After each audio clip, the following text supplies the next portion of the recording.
I'm going to turn it over to Drew, who is our wonderful presenter for the evening. Thank you, everyone. Thank you very much. Thank you, Harbor Wild Watch, for inviting me. I appreciate that. And to all of you, welcome to Made in Puget Sound. I am Drew Collins, and we are madeinpugetsound.org. So we're a nonprofit also. We're also constantly raising funds, or trying to. So just get a couple things out of the way first. As a gift to each of you, these are on your chair. These are information cards about Puget Sound. A couple of fun facts on the back. We provide these mainly when we go to schools and libraries and talk there. Has some cool information on there. For anything that's on your chair, if you don't want to take it home with you, please give it back to us so that we can give them out. Don't just take them home and throw them away or recycle them. So this is our gift to you. We also would love to know what you guys think. How did I do? How did we do? How's the presentation? If you want to fill this out, you can fill it out and leave it. I don't have any pens or pencils for you, so you got to come up with that on your own. If you don't want to fill it out, you just want to leave it on the table empty, that's okay too, but just leave it with me or Ash. Ash is my marketing executive right back there. Just leave it with one of us, and we'd appreciate any feedback that you've got for us. And finally, any questions, I will take tons of questions and give you as many answers as I can, but let's do that at the end so I can zoom through this, and hopefully we can have a fantastic time. Quickly, in January of 2009, just 9 years ago, I walked into a Costco and I bought my first DSLR camera. Before that, I was shooting with little point and shoots, and I didn't know what I was doing, and I didn't have a clue what ISO and aperture and any of that stuff was, and shooting with film. When I was in high school about 100 years ago, yeah, I had a film camera for like 6 months before I broke it, and so I didn't even know what photography was. So bought my first DSLR 9 years ago. And I was hooked. Photography just within weeks or days, it called to me. I was hooked. I started taking pictures of everything that I saw. I took my camera with me everywhere I went. I signed up for a photography course at Edmonds Community College. Of course, I live at Shoreline, so I'm right there. I checked out every book on photography at the library, read everything I could. I studied, talked to people, joined a photography club. I did everything I could to learn photography. And after a few years, that my land photography, I'm still working on that part of it. A few months after I bought my first DSLR, the same year. So basically, it was 9 years ago next month that I was driving down Aurora Avenue, and I saw this sign. This sign spoke to me, and the sign said, "Learn to dive." Well, I'd driven past an Underwater Sports, and they were having a special on learning how to dive. So I turned to my wife in the car, and I said, "Honey, I'm going to do this." And she kind of said, "Yeah, you go ahead. I'm not going anywhere near Puget Sound. You have a great time." I signed up, and 2 weeks later, I was learning how to dive. A couple months after that, I bought another little camera. I bought a Canon G10, which came with a little plastic housing, and the whole thing was like $600 or $700. And I was able to take that underwater and start taking some pictures. And this was one of the very first pictures that I shot. Now, as you're all looking at that fabulous red rock crab, which red rock crabs are really cool, you're probably thinking, "Oh my God, did I really come down here on a Wednesday evening to see pictures like that?" No, you didn't. This is the only one you will have to suffer through. Honestly, this is a great example of poor framing, poor lighting, not understanding how to shoot wildlife at all. I was probably 3 feet away from this crab, and I took a picture kind of like that.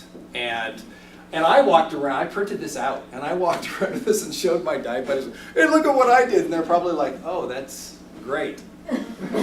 So within the next year or two, I went on some dive trips. I went on some trip to La Paz, and I went on a couple of the dive trips, and I was on these trips with real professional photographers, underwater photographers. And this one in particular, Todd Winter, who's one of the top photographers in the world. I said, "Todd, I paid all this money to be on this 6-day trip, and you got to teach me everything that I want to learn photography. I want to know how to do this and that. And he says, I'll teach you everything. And he did. He spent 4 of the 6 days just working with me constantly, teaching me all this fantastic stuff. I came back to Puget Sound and I went diving almost every single day for like the next 3 months. And I practiced everything he taught me, angles and lighting and the whole thing. And after a couple years, some of my shots actually started to turn out a little bit better. I started to understand lighting and framing and how to compose a shot and why do you want to shoot a particular animal in a certain way, et cetera, and Puget Sound king crab, which you don't see very many of them down here because there really is very few Puget Sound king crab left in Puget Sound. There's some up by Anacortes, but really up in the San Juans and up in BC, that's where the ones that remain are, because they're very endangered. But they're amazing subjects if you can actually find them and shoot them. And my favorite part of this entire shot, yeah, the crab is really cool, but that red Irish lord, that's a red Irish lord up there in the corner.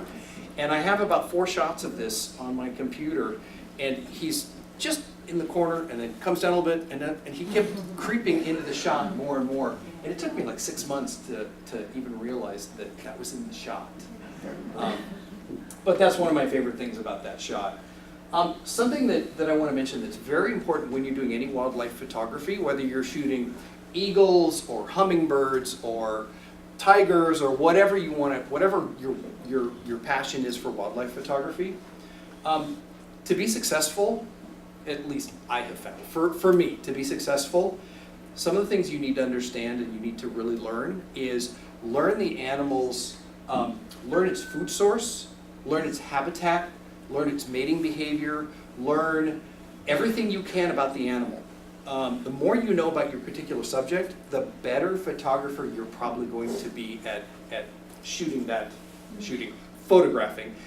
By the way, when I say shooting, I always mean photographing, okay? Because I want to stress, I never harm any of the animals. None of the animals in any of my shots ever are posed or moved or staged. If I can't get a shot, and I've got a couple animals in here you'll see later where I literally will, as I'm trying to move around on the bottom, trying to get the picture, get the right angle, right as I'm moving around, the animal will, maybe it's looking this way, and I'm trying to move this way to get the shot, and as soon as I get right here to get the shot, it turns this way. And if that happens, and if I waste 20 minutes and I don't get the shot, then I don't get the shot. This next particular animal, if any of you have seen my presentation before, please don't yell out what the animal is, because you will know. But if you've not seen it, if anybody wants to take a guess at what this awesome, menacing creature is, anybody know what that is? That's mean-looking animal with this evil eye and these teeth that are just about to attack me. This is a baby juvenile wolf eel. He is about 6 inches long. His face is the size of my finger, and he's about 3 weeks old. And I actually have had, over the years, because I spent some years at the Seattle Aquarium in Life Sciences, I've had biologists and scientists ask me, how did you get a shot of one of these in the wild like that? We can do this in captivity, because like the Vancouver Aquarium, they actually raise wolf eels. BC? The one up in BC, yeah. And I said, I don't know, I guess I was just lucky. But that is a baby juvenile wolf eel. I shot that at Mukilteo.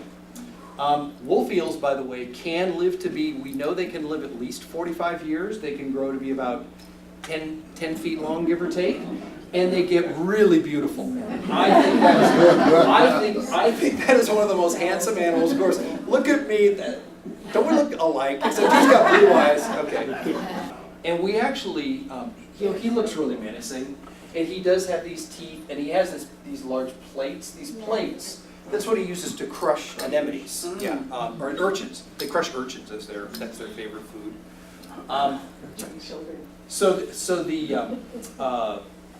We actually call them, divers call them the puppy dogs of the sea, because they're really very friendly. They love to, especially the ones at Day Island.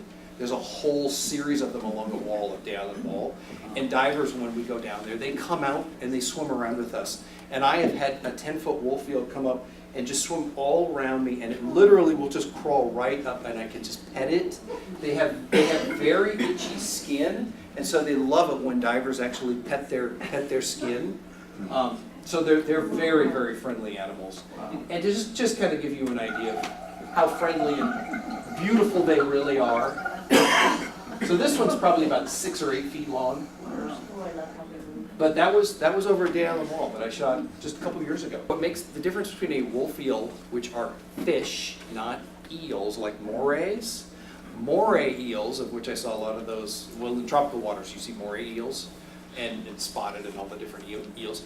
Morays have, they have a hole for their gills. Wolf eels, and wolf eels on the west coast and wolf eel fish on the east coast, they have gill plates, just like fish, and they have pectoral fins. Eels are like snakes. They do not, morays do not have pectoral fins, so that's the main difference. We do also have some animals in Puget Sound that are a little bit more aggressive, a little bit meaner, a little bit more dangerous, but they're also really cute. And one of the reasons that his nose is that coloration, and if you missed it in one of the first slides I showed, I had there was a picture of me underwater, and my camera gear was there. I have a big dome port sometimes when I'm shooting wide angle on the front of my camera. His nose was pressed right up against my dome port. So he was right here as I was backing up, taking shots, and he was right here in my face. And after about 10 minutes of that, especially with all of his friends, we actually decided to get out of the water because there were far too many of them and there was only 2 of us, and the odds were just not very good. So Steller sea lions can be a little bit more dangerous. They typically don't bother divers too much. They can, but I've never had any serious problems with them. But this was out near Dia Bay. And these guys, well, he got a little bit close. So once again, he kind of convinced us to exit the water. These are also the pups. Now, if Mama is around, we're probably still okay. If the bull shows up, especially a Steller sea lion bull, because the pups, 200-300 pounds, okay? Females, maybe up to 1,000 pounds. A male bull, 2,200 pounds. If he was on this carpet, he would be from there to about here possibly. I mean, they're massive, and they're 2,200 pounds of mean. So you do not mess with Steller sea lion male bulls, especially if there's any females around. They don't care about the pups. They care about the harem. They protect the females. If a diver even looks, if you even look cross at a Steller sea lion male bull, you're in big trouble. So don't go near them, okay? We do have some animals that are, well, they're not necessarily dangerous, but they can sting a little bit. So this is a lion's mane jellyfish. This is the largest jellyfish in the world. They're only in cold water, which is great because that means we have them in Puget Sound. I shot this actually not too long ago off Fox Island.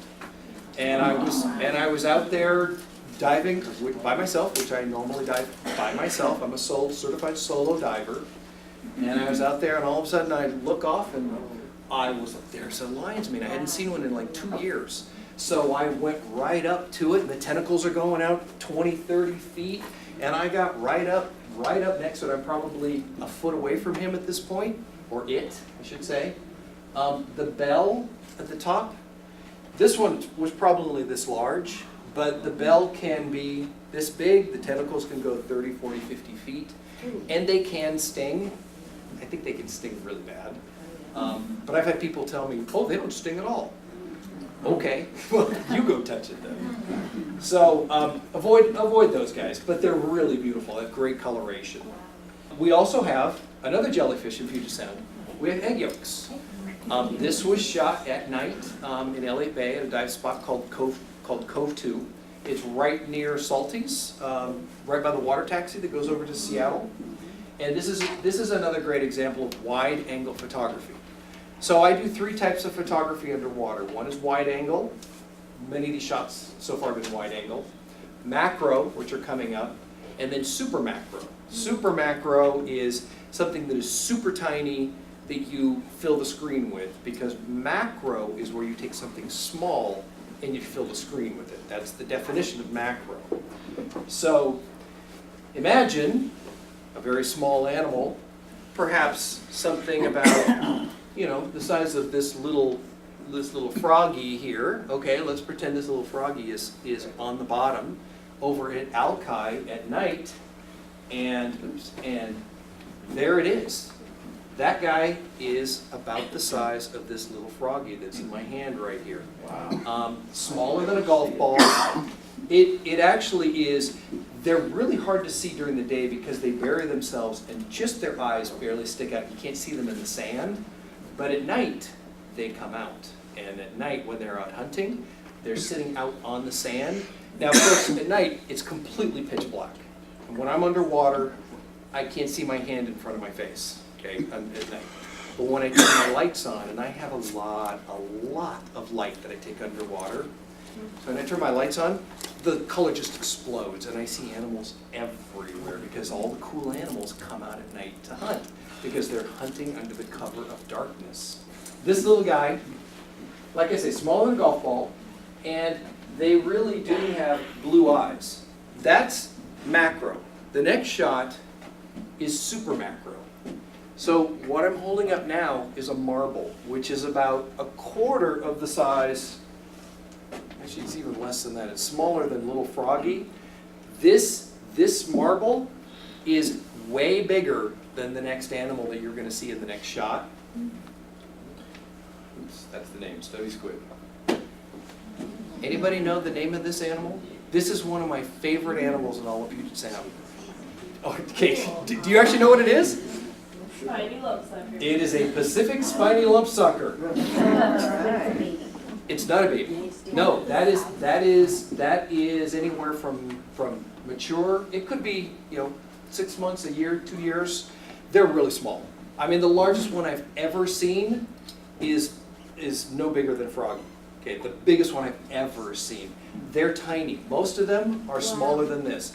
I have seen and taken pictures of Pacific spiny lumpsuckers that are that good, that are the size of the foot of froggy.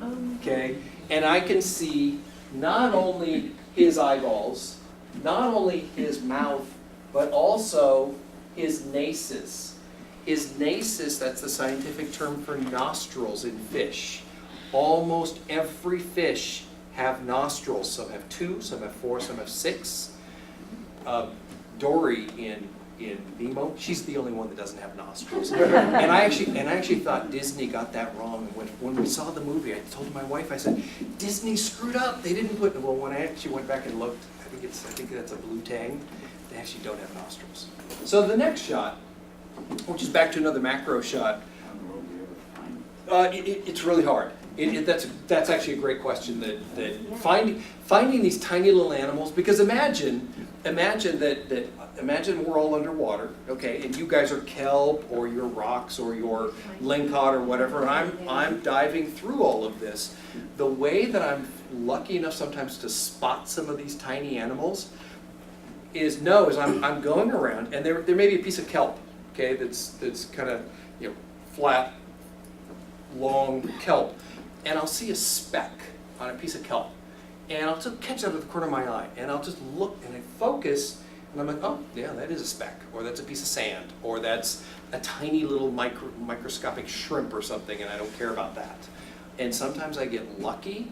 And once again, going back to knowing your subject, knowing the habitat, its food source, its mating behaviors, etc., I know where to find Pacific spiny lumpsuckers. I know 3 dive spots where I could go diving tomorrow, which I just might do.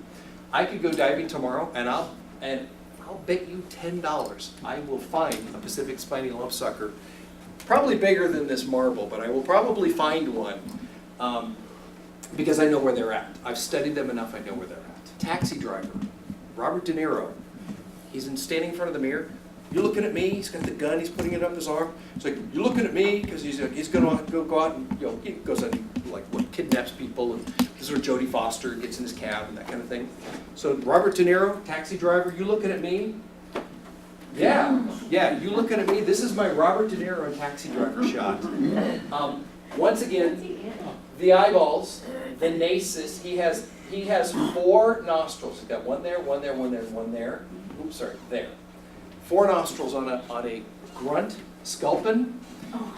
Grunt sculpins, once again, another really cool one of my favorite fishes. I said they're all my favorites, but some of these animals really are a little bit more favorite than the others. He is actually inside of a PCV pipe.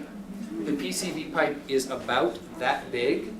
Grunt sculpins like to stay inside of barnacle shells, hollowed out barnacle shells, or old bottles, or old PCV pipes, or some of the other trash and garbage that ends up in Puget Sound. We'll talk about that at the end. And then when they spot their food, what they do at that point is they decide to come out and track down their food. And grunt sculpins, by the way, they don't really swim. You kind of notice he's really walking or hopping on his pectoral fins, and he controls that with his tail fin, how he moves around.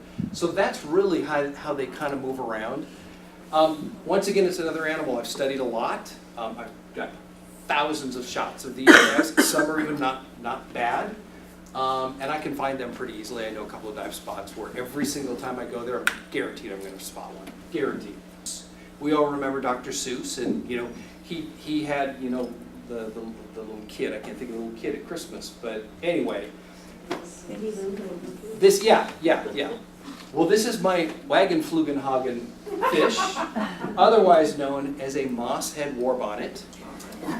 I shot this in Rich Passage, which is where the Bremerton Ferry goes through. It cuts through Rich Passage and it goes over Glover Point, that little dogleg part. Well, a friend of mine has a house there, and we were diving right in front of his house, and the Bremerton Ferry actually went over the top of us twice while I was taking this shot. The bottom actually does this while the ferry is going over the top of you. I mean, the ferry is literally just coasting, and the bottom is still doing this because we're only 75 feet down, and the ferry is right up there. But telling a story like, the ferry went over the top of me, and it's a Dr. Seuss character, and it's just being able to tell a story and allow the people looking at your art or your shots, allowing them to connect. That's important to me and a lot of photographers. You really need to get low and then get lower. So whatever subject I'm shooting, rarely, except for that crab in that really terrible shot at the very beginning where I was standing there, just got the shot. When I get these shots, I get as low as I can, so I'm almost looking up at the animal. Well, if they're on the bottom, that's really hard, but I do that. I work really hard to get low and shoot up at the animals. It gives that perspective that people can relate to. So get low and then get lower. So given that as one of the rules, this mosshead warbonnet is not to be confused with the infamous decorated warbonnet. Now this is a decorated. The one before it is the mosshead. Mossheads have a flat top cirri, and they still have the cirri around their head, and they have red eyes. They all have red eyes. The decorateds have horn-like cirri on their head. They do have the cirri going around their head also, but they have blue eyes. So cirri is their tentacles, their horns, their, I don't know. It's whatever sticks up there. No, it isn't for filtering food or anything like that. It may be for sensing. I don't know that much about it. I actually, when I was at the aquarium, I never asked that question. What is cirri?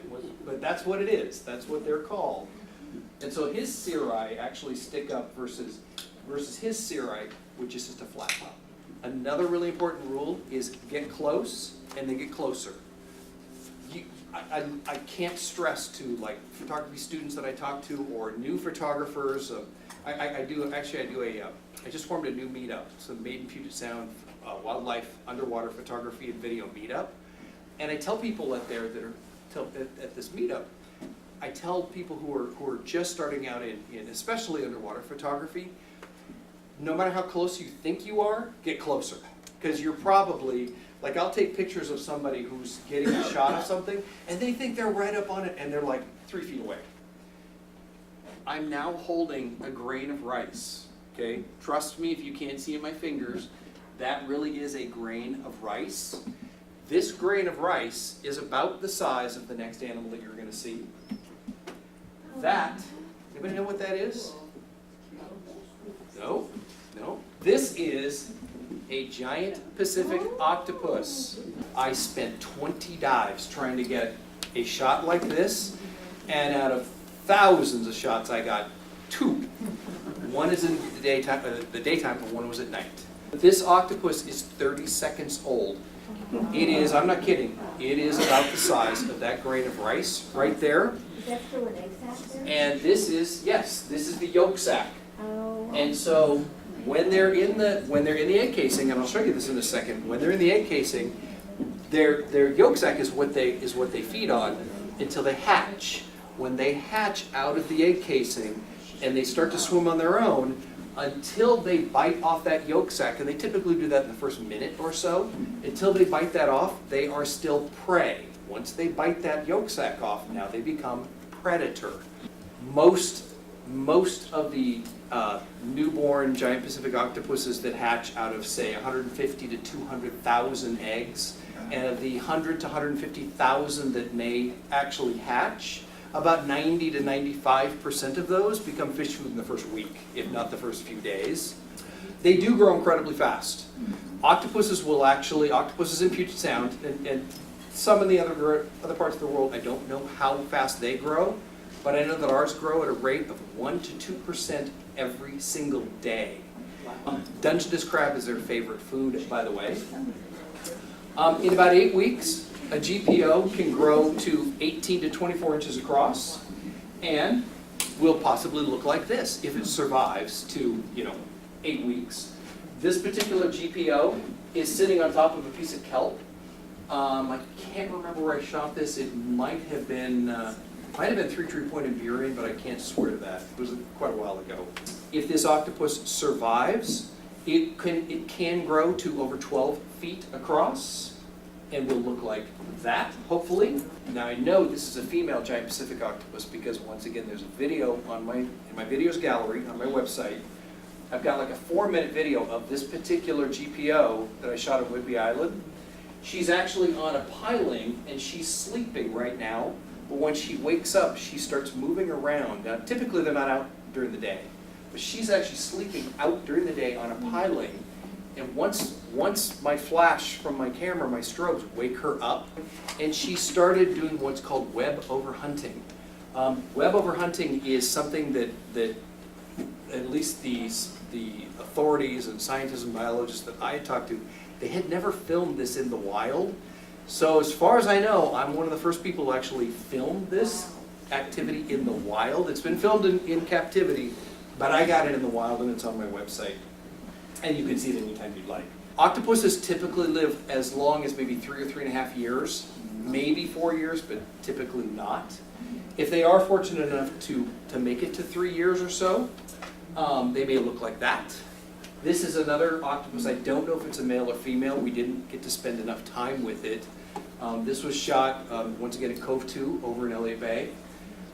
This was on a night dive, and this octopus is, I estimate that it was probably 20, maybe 22 feet across. It was possibly almost the size of this podium right in front of me, and I was this close. And I was getting shots of it, and of the 40 or 50 or 60 shots I took, only one came out not bad. The coolest thing of this whole shot is that little guy right there. That is a tube snout. This little shrimp down here is kind of cool too, but the tube snout is really cool because he just swam right through the shot, and I was lucky enough to get him in there. She will find a den, and then she will make the den her own and spend a couple of days getting it just perfect, and then she begins laying her eggs.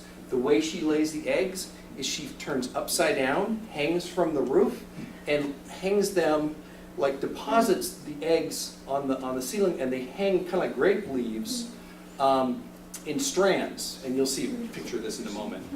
So she will lay up to maybe 120, 170,000 eggs or so. It takes her maybe up to a week or so to lay all of her eggs.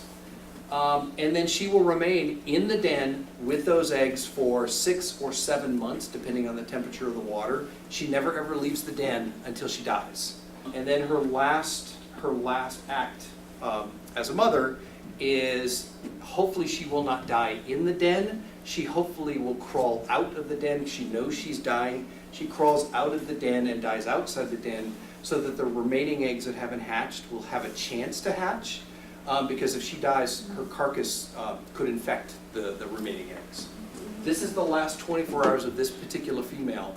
This was shot at 3 Tree Point in Burien under a tire reef. I did 29 or 30 dives over about a 2.5 week period. Those last few months, the octopus, she's not eating. She's not really moving. She can barely breathe. She's becoming very lethargic. Her skin is actually graying and flaking off. She's near death. And at this point, she is really near death because she actually, as I learned, she actually did die the next morning. She crawled out of the den and died outside the den. And unfortunately, it was Christmas morning that she died, and I was not able to get down there. One of the biologists who lived there, he actually called me and said, yeah, I was there this morning before the kids got up, and she actually was dead outside the den. And by the time I got there the next day, something had dragged her body off and eaten. So, but she gave her life for her eggs. And as you notice, it's hard to see clearly, but the eggs are, the way they're hanging down, many of these have hatched, but not all. Like there is an octopus in there. And so the yolk sac is still, like a couple of those up at the top, you can kind of see the yolk sac in there with the baby octopuses. But once again, once it's that far to the end, if she dies and if a lot of them have not hatched, because she's not able to aerate the eggs and kind of force the egg casings to open so they can hatch, a lot of the remaining ones will die. And I do have just a very short little tiny video clip to kind of show you, and there's actually this particular video. I just grabbed this little couple of seconds of her. This is inside the tire reef that we were shooting. I actually have a 4 or 5 minute video in my videos gallery. It's called The Real Octomom. And the reason we named it that was because, I don't know if you guys remember that reality show about that woman who had like 82 kids. Okay, well, she was calling herself, I don't know, whatever she was calling herself. Well, this is The Real Octomom. And anybody who wants to get any more information about giant Pacific octopuses, I wrote an article and I published it, well, I published it mainly on my website, but it was out on a couple other places too. It's called Solitary, Formidable, and Endearing, the Giant Pacific Octopus of Puget Sound. This is the URL for that, but if you go to my website and just go to my articles page, you can actually read the article and see some shots of different giant Pacific octopuses, learn what they eat, what their habitat is, et cetera, et cetera. So that's on my website for you at any time you'd like. Another thing that people should understand about photography is you want to alter your perspective. Don't always just shoot straight on or just standing and shooting, boring like this. Move around. When I took this shot of this red octopus, I actually was laying on the bottom and shooting up at it, and I moved around and tried to get different shots. But get close, get closer, get low, get lower. And if they have a worm on their head, you try and get that too. Anybody know what this is? A bay pipefish. Oh. So I actually put these on. I typically wouldn't even have shown these, and I rarely see these animals in Puget Sound.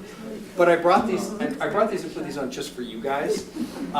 This is the closest relative we have to a seahorse in Puget Sound, and I believe that males carry the eggs. Yes. Okay. Good guys. Puget Sound and the Salish Sea. But Puget Sound is under a lot of stress. I'm sure that you guys are hearing from this group, Harbor Wild Watch, and from other groups, the salmon, the orcas, the pollution, the this, that. There's a lot of stress.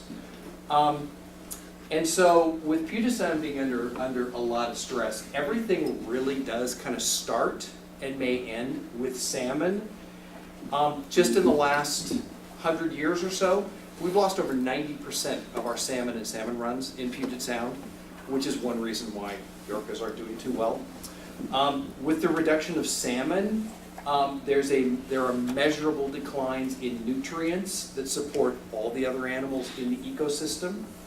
There's a lot of this is caused because of loss of habitat, loss of floodplains, overfishing, poor fishing practices, logging, industrial development, poor hatchery practices, Atlantic farm salmon, oh my God, don't get me started on that one. Pollution, oil, copper.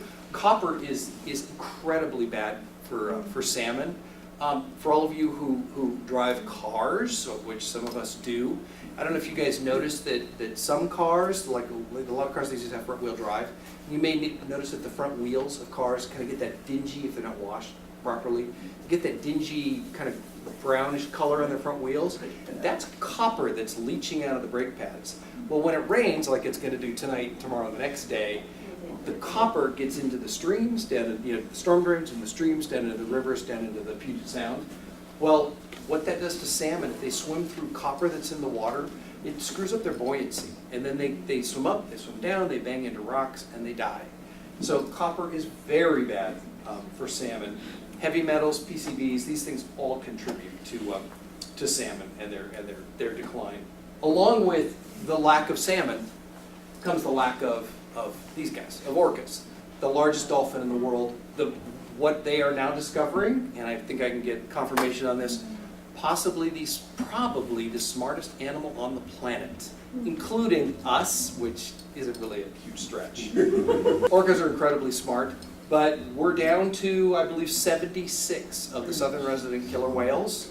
There are lots of transients coming into Puget Sound, the big killer whales, we're seeing tons of those. But these guys eat salmon, particularly Chinook salmon, of which there's very few, and so these guys are starving. The transients, they eat the sea lions and the harbor seals and other mammals. We got lots of those. As a matter of fact, we have far too many California and Stellar sea lions in Puget Sound, and the Stellars are coming into Puget Sound even more because there's fewer predators for them. So hopefully the bigs will take care of the Stellars and the California sea lions. I've read recently that scientists predict they may be completely gone in less than 100 years. A lot of this is caused from lack of salmon, solid waste pollution in Puget Sound, of which there's far too much of it, noise pollution, whale watching boats, of which I was on one a couple years ago. I don't do that anymore, but they're getting too close to the orcas. This, by the way, I am 99% certain this was J2 that I shot 3 years, well, this summer it'll be 3 years ago. So that was Granny. That's the only shot I have of Granny, and unfortunately she's gone. I just want to mention real briefly about the Snake River dams. If you guys are you guys up on what's happening with Snake River dams and how they're not being removed yet? So the Elwha and the Glines Canyon dams are gone. It has been a remarkable recovery. They have been trying for years to get rid of the Snake River dams, the 4 dams on the lower Snake River.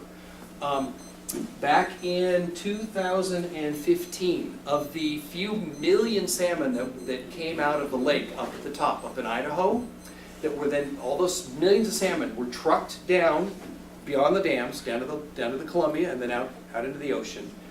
Of those millions of salmon that came out of the lake, the salmon that returned the next year was, anybody guess how many salmon? I'll bet, well, let's... 10% is a great guess. How about barely more than the number of people in this room right now?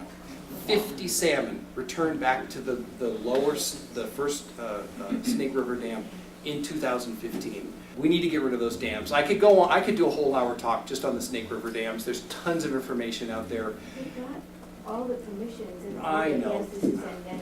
I know. Don't get me started on this. I'll break my computer. A future presentation. Never mind. Yes, I could come back and talk for hours just on that. So the health of our environment, our local environment.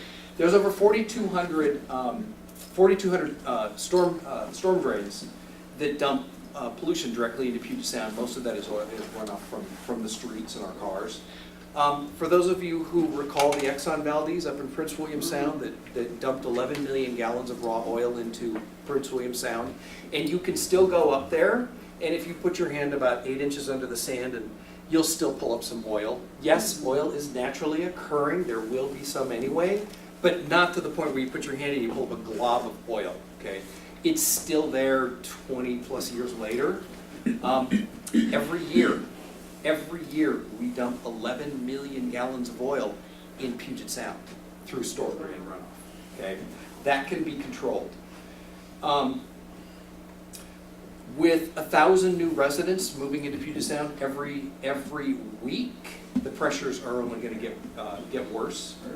We're also losing our deltas and floodplains and salt marshes and wetlands, which are vital to not only the salmon but birds and sand lances and all the other small fish and microbes. Right, exactly. And there are only 4 deltas left. Nisqually is one, the Skagit River Delta is the other. Those are the 2 main deltas that remain, and they're under great stress right now. So we need to work to get that. So what are a few things that we can actually do? Those of us in this room that you guys are probably already doing, and that you're learning to do all the time, but there are things we can do. Get involved. Volunteer to clean up a local beach. This is completely not acceptable. Keep litter out of streams and rivers. Protect the shorelines. Reduce, reuse, recycle. You hear that? Keep doing it. That's an important thing. Avoid single-use plastics. When I saw this, I thought this was really cool. Avoid single-use plastics. Look at this stuff. Mylar balloons never break down, okay? This little plastic shovel, 400 years these things last, okay? Starbucks coffee cups. Now today, I don't know if you guys heard, today Starbucks has announced they're going to change their cups. We'll see. Let's hope, let's cross that they actually do that. I hope they do. But this is not acceptable. Here's something, and I meant to bring the props with me today. Taco Time, which Taco Time's fine. I don't care about fast food, or I'm not promoting any company or not. But Taco Time, all of their containers are compostable, every single one. So supporting businesses that do that versus businesses that use one-time use plastics like Drinking straws. Thank you. Plastic straws are huge. All that plastics is terrible. Buy sustainably harvested seafood and salmon. The Monterey Bay Aquarium has an app for your phone called Seafood Watch. Everybody can get it. It shows you, like, you can pick, tonight I want to have, lingcod for dinner. Where should I, what should I get? Where should I get it? All that information is on that app. It's really cool. Seafood Watch by Monterey Bay Aquarium. Atlantic farm salmon. Fortunately, we've been hearing all the horrible news about the Atlantic farm salmon, which 6 months ago, I didn't even know that there were salmon farms in Puget Sound that were doing Atlantic farm salmon. And then I find out there's like a bunch of them here in Puget Sound. These things are so bad. And fortunately, I believe that our elected officials have finally got the courage to get rid of them. I think that is actually happening.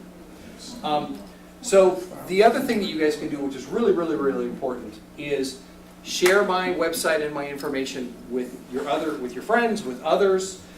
Help support our efforts. We're trying to get out and talk to students at schools, and we're talking to groups like you guys, and we're really trying to get this message out even more, like Harbor Wild Watch and other groups are, which I totally support all of them. And that's, oh gosh, and that's the end. So, given that, thank you very much.